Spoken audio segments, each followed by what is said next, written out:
Praise the lord. హల్లెలూయా. దేవుని పరిశుద్ధ నామానికి స్తోత్రం కలుగును గాక. ఆమేన్. ఈ యొక్క మంచి ఉదయకాల సమయంలో ఉదయకాల మన్నా ద్వారా నా మాటలు వింటున్న మీ అందరికీ మొదటిగా ప్రభు అయిన యేసుక్రీస్తు వారి నామములో శుభాలు వందనాలు తెలియజేస్తూ I wish you all very happy and blessed new year. నూతన సంవత్సర శుభాకాంక్షలు కూడా మీ అందరికీ తెలియజేస్తూ ఉన్నాను. బాగున్నారా అండి అందరూ? మనము గడిచిన 2025 సంవత్సరం అంతా కూడా క్షేమంగా ఆయన రెక్కల నీడలో దాచబడి భద్రపరచబడి మరలా ఈ 2026 సంవత్సరం ఈ మొదటి నెలలోనికి రావడానికి మనందరికీ కృప చూపిన దేవాతి దేవుడు స్తుతింపబడును గాక. ఆమేన్. సమస్త మహిమ ఘనత ప్రభావాలు ఆయనకి మాత్రమే కలుగును గాక. ఆమేన్. హల్లెలూయా. ఈ యొక్క సంవత్సరాన్ని దాటి మరొక నూతన సంవత్సరంలోనికి మనం అడుగు పెడుతూ ఉన్నప్పుడు, ఈ రోజును మనం చూడగలుగుతున్నప్పుడు మనందరం కూడా హృదయంలో ఒక విషయాన్ని గురించిన ఆలోచన చెయ్యాలి. అదేంటి అంటే, మనకంటే చాలా గొప్పవారు, మనకంటే చాలా బలవంతులైన వారు, మనకంటే చాలా ఉన్నవారు, డబ్బున్నవారు, పేరున్నవారు, ఘనత ఉన్నవారు, మనకంటే చాలా ఉన్నతమైనటువంటి పదవులలో ఉన్నవారు, మంచి జ్ఞానం కలిగిన వారు, మంచి పేరు ప్రఖ్యాతులు పొందిన వారు, గనులైనటువంటి వారు ఎందరో ఈ రోజును చూడలేకపోయారు. దేవుడు మిమ్మల్ని, నన్ను, మనందరినీ కూడా కాపాడి సజీవంగా మనల్ని నిలబెట్టి మరొక రోజులోనికి మనల్ని నడిపిస్తున్నారు అని అంటే దాన్ని మనం చాలా సాధారణమైన విషయంగా తీసుకోకూడదు.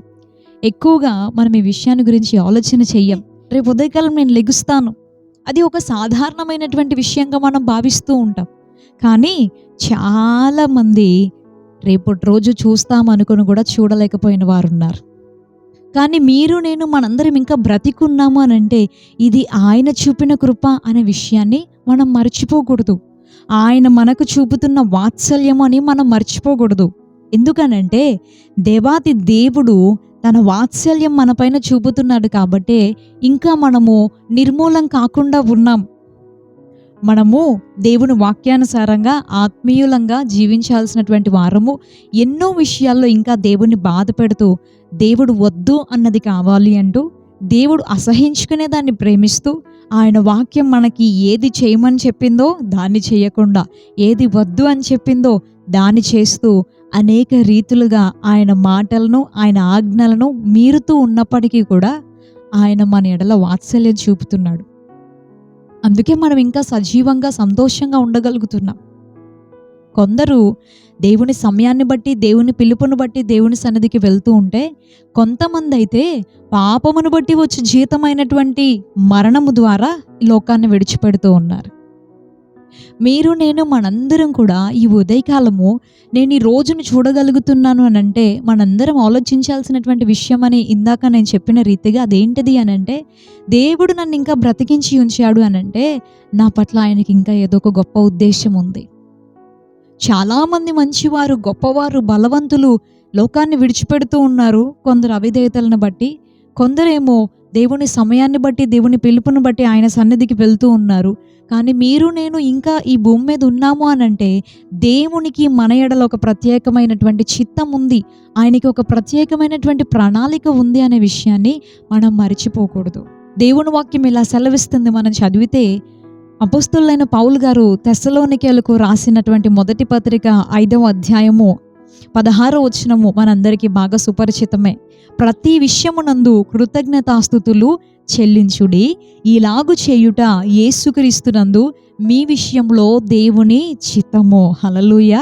మనము దేవునికి ప్రతి విషయంలో కృతజ్ఞతాస్తుతులు చెల్లించాలి. కొన్నిసార్లు మనకి కష్టంగా ఉన్న విషయాలను బట్టి మనం ప్రభుని స్తుతించలేం. ఏదైనా మనం అనుకున్నట్టుగా జరగనప్పుడు మనం ప్రభుని స్తుతించలేం. మన ఆలోచనలు నెరవేరినప్పుడు మనం ప్రభుని స్తుతించలేం. కానీ దేవుని వాక్యం సెలవిస్తుంది, ప్రతి విషయంలో ఆయనకి మనం కృతజ్ఞతాస్తుతులు చెల్లించాలి. వాటన్నిటిలో, ఆ కారణాలన్నిటిలో మొట్టమొదటి కారణం ఏంటి అని అంటే, దేవుడు నాకు నేను అడిగింది చెయ్యలేదు కాబట్టి నేను ఆయన్ని స్తుతించలేకపోతున్నాను. ఇలా మనం ఉండకూడదు. అన్ని విషయాల్లో మనం ఆయన్ని స్తుతించాలి.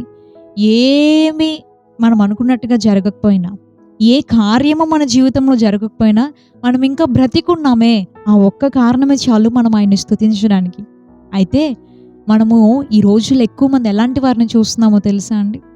దేవుడు మనల్ని ఎంత ఆశీర్వదించినా, ఎన్నో మేలులు చేసినా, మరణ పడకల్లో నుండి ఎన్నో కార్యాలు చేసి మనల్ని లేవనెత్తినా, మనల్ని రోగాల నుండి, రుగ్మతల నుండి స్వస్థపరిచినా, ప్రతిదినము శ్రేష్టమైన ఆహారాన్ని మనకు పెడుతూ ఉన్నప్పటికీ కూడా ఇవన్నీ కూడా మనం ఆయన స్తుతించదగిన విషయాలే. ఎందుకనంటే ఇవన్నీ లేక చాలామంది బాధపడుతూ ఉన్నారు ఈ లోకంలో. మంచి గృహములు లేక, వసతులు లేక, వస్త్రాలు లేక, వాహనాలు లేక, సరైనటువంటి పోషణ లేక, కావలసినటువంటి ఆర్థిక అవసరతలు కూడా తీర్చుకునేటువంటి ద్రవ్యం లేక ఎంతోమంది ఇబ్బంది పడుతున్నారు. అవన్నీ మీరు నేను కలిగి ఉన్నాము అని అంటే మనం ప్రభుని స్తుతించాలిగా.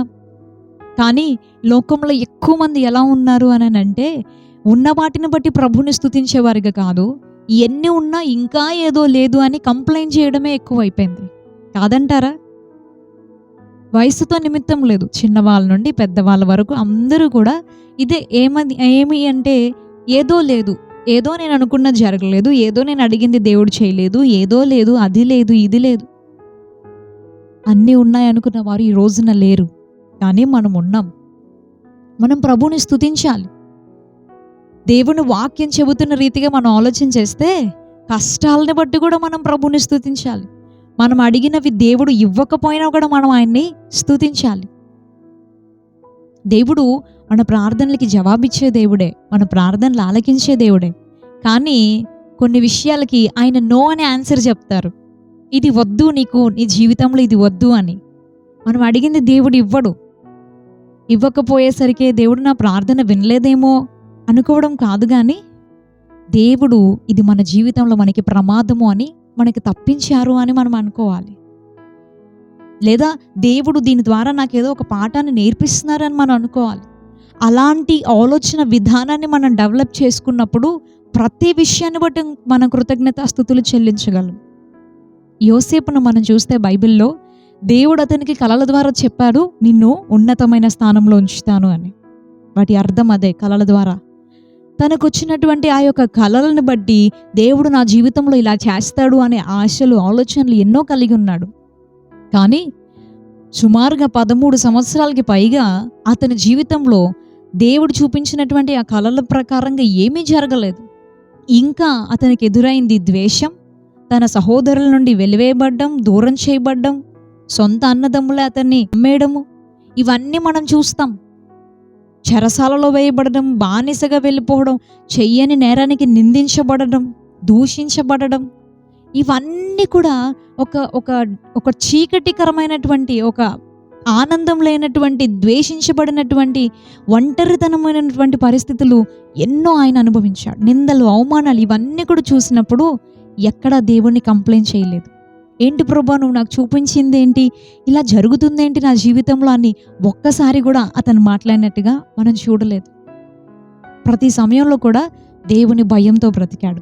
ప్రతి సమయంలో కూడా పరిశుద్ధంగా ఉండడానికి ప్రయత్నం చేశాడు. ప్రతి సమయంలో దేవుడు నన్ను చూస్తున్నాడు అనే ఆలోచనతో నడుచుకున్నాడు. అందుకే దేవుడు అతన్ని ఉన్నతమైనటువంటి స్థానంలో నిలబెట్టాడు. సింహాసనాన్ని ఎక్కించాడు. రాజు తర్వాత రాజు అంతటి స్థానంలో నిలబెట్టాడు. శ్రమలు వస్తాయి, కష్టాలు వస్తాయి, కానీ ప్రతి విషయంలో మనం ప్రభుని స్తుతించే వారిగా ఉండాలి.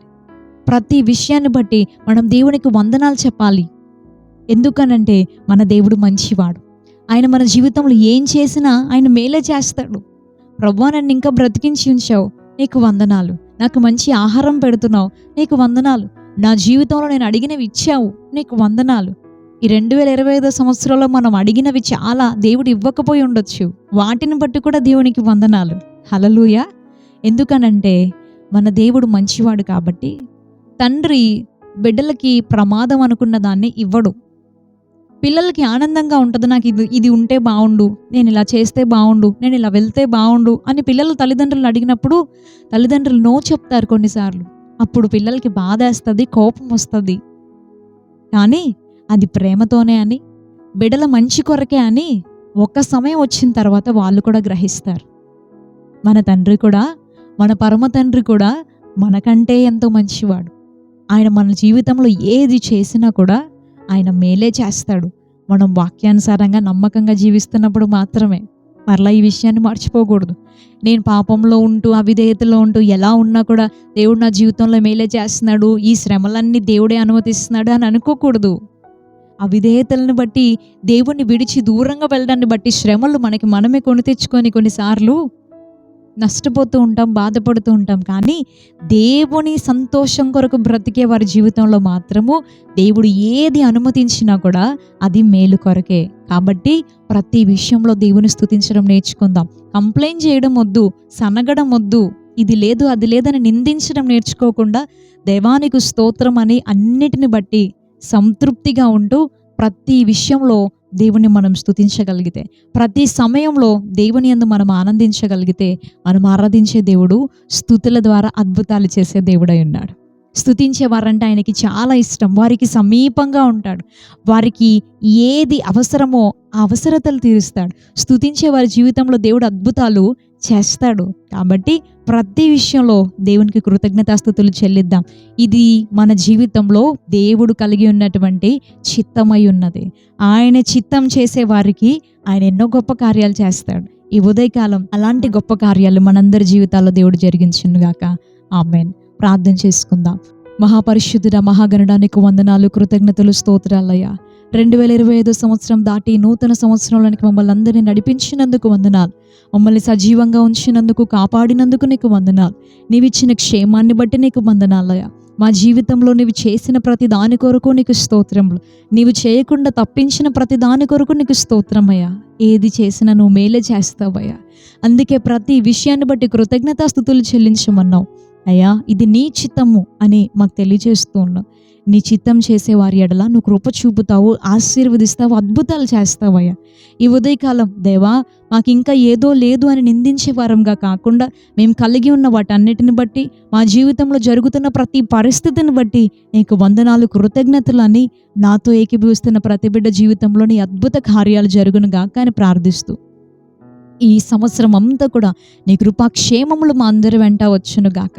ఈ సంవత్సరం అంతా నీ సన్నిధి మా తోడుగా ఉండును గాక. నీ శ్రేయస్కరమైనటువంటి ఆశీర్వాదాలతో మేమందరం నింపబడదము గాక అని ప్రార్థిస్తూ, నజరేయుడు శక్తి కలిగిన యేసుక్రీస్తు వారి అతి శ్రేష్టమైన నామములో ఈ ప్రార్థన మనల్ని అడిగి వేడుకుంటున్నాం పరమ తండ్రి. ఆమెన్. ఆమెన్. ప్రభువైన యేసుక్రీస్తు వారి నామంలో మరొకసారి మీ అందరికీ వందనాలు తెలియజేస్తూ ఉన్నాను. మరలా రేపు ఉదయం ఇదే సమయానికి ఉదయకాలం మన్నాలో కలుసుకుందాం. అంతవరకు దేవుని మహాకృప మనందరికీ తోడై ఉండును గాక. May God bless you. Thank you so much. Praise the lord.